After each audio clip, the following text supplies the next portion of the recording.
Janshakti news, जनतेसाठी जनतेसोबत। ग्रामीण मुस्लिम मराठी साहित्य संस्थेच्या वतीनं आयोजित पुस्तक प्रकाशन सोहळा सोलापुरात उत्साहात पार पडला। सौ नीलोफर फणीबंद यांच्या अध्यक्षतेखाली झालेल्या या कार्यक्रमात ज्येष्ठ उर्दू मराठी साहित्यिक अय्यूब अहमद नलामंदू यांच्या हस्ते इखलास या पुस्तकाचं प्रकाशन करण्यात आलं। या प्रसंगी प्राचार्य शकील शेख, प्राचार्य डॉक्टर इजा तांबोळी, प्राचार्य अनी सिकंदर आणि साबीर सोलापुरी यांची प्रमुख उपस्थिती होती। कार्यक्रमाच्या प्रारंभी उपाध्यक्षा अनिसा शेख यांनी संस्थेच्या कार्याचा आढावा घेतला, तर सौ सुरैया जहागीरदार आणि खाजाबाई यांनी उपस्थितांचे स्वागत करून शाल आणि पुष्पगुच्छ देऊन सन्मान केला। प्रकाशनानंतर बोलताना अय्यूब अहमद नलामंदू म्हणाले, इखलास या पुस्तकामुळे समाजातील गैरसमज दूर होण्यास मदत होईल। हे पुस्तक सर्वांपर्यंत पोहोचणे गरजेचे आहे। अध्यक्षीय भाषणात सौ नीलोफर फणीबंद यांनी समाजाची सकारात्मक बाजू लेखणीतून मांडली जावी अशी अपेक्षा व्यक्त केली। या प्रसंगी प्राचार्य शकील शेख आणि प्राध्यापक दस्तगीर यांनीही मनोगत व्यक्त करून शुभेच्छा दिल्या। यानंतर गझलकार बदिउज्जमा बिराजदार यांच्या अध्यक्षतेखाली कवी संमेलन रंगले। या संमेलनात राजकीय, सामाजिक, शैक्षणिक आणि राष्ट्रीय एकात्मता या विविध विषयांवर नीलोफर फणीबंद, अनिसा शेख, प्राध्यापक BH करजगीकर, कवी जाफर बांगी, तहसीन सय्यद, खाजाबाई बागबान, अय्यूब अहमद नलामंदू, नूरजहां शेख आदींनी कविता सादर करून उपस्थितांची दाद मिळवली।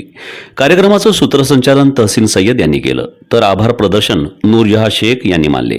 या कार्यक्रमास हसीब नदाफ, प्राध्यापक डॉक्टर इसहाक मुजावर, मजहर अल्लुळी, प्राध्यापक दस्तगीर जमादार, मीर अफजल, इक्बाल बागबान, फखरुद्दीन शेख, जिलानी जहागीरदार आदी मान्यवर उपस्थित होते।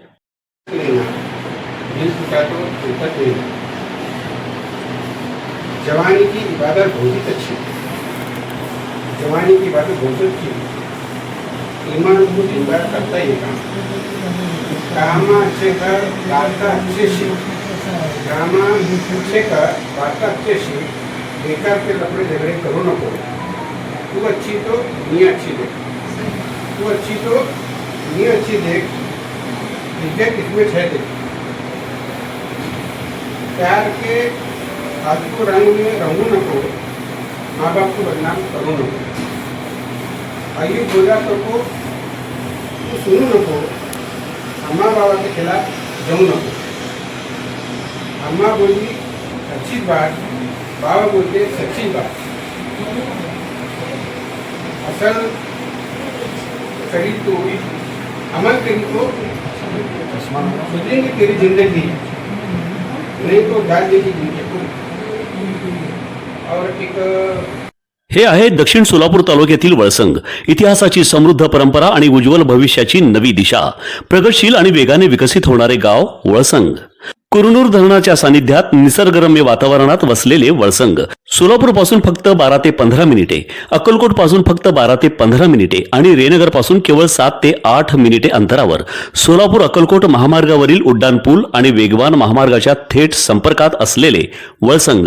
महामार्गावरून थेट वळसंगला सोलापूर अक्कलकोट गुलबर्गा महामार्ग, मोहोळ मंद्रुप वळसंग रिंग रूट, मुंबई पुणे हैदराबाद महामार्ग आणि सुरत चेन्नई ग्रीनफील्ड एक्सप्रेस अशा एकापेक्षा जास्त महामार्गाने वेढलेले गाव म्हणजे आपलं वळसंग। वळसंग हे आता महाराष्ट्राच्या नकाशावर नव्या विकासाचे केंद्र बनले आहे। वळसंग मध्ये आहेत प्रसिद्ध मंदिरे, सोलार हब, टोलनाका, जवळच आहे कुरनूर धरणाचे ताजे पाणी आणि निसर्ग सौंदर्य आणि विविध ठिकाणी आकर्षक हॉटेल्स व ढाबे सुद्धा। प्रवासात थकलेल्या प्रवाशांसाठी स्वादिष्ट जेवण, आराम, ताजेतवाने आणि प्रदूषण मुक्त वातावरण। वळसंग हे केवळ गाव नाही, एक उत्कृष्ट थांबा आहे, एक संधी आहे, एक भविष्य आहे। वळसंग ऐतिहासिक वारसा, आधुनिक कनेक्टिव्हिटी आणि उद्याच्या विकासाची हमी। सोलापूर जिल्ह्याचा अभिमान आणि महाराष्ट्राचा गौरव वळसंग।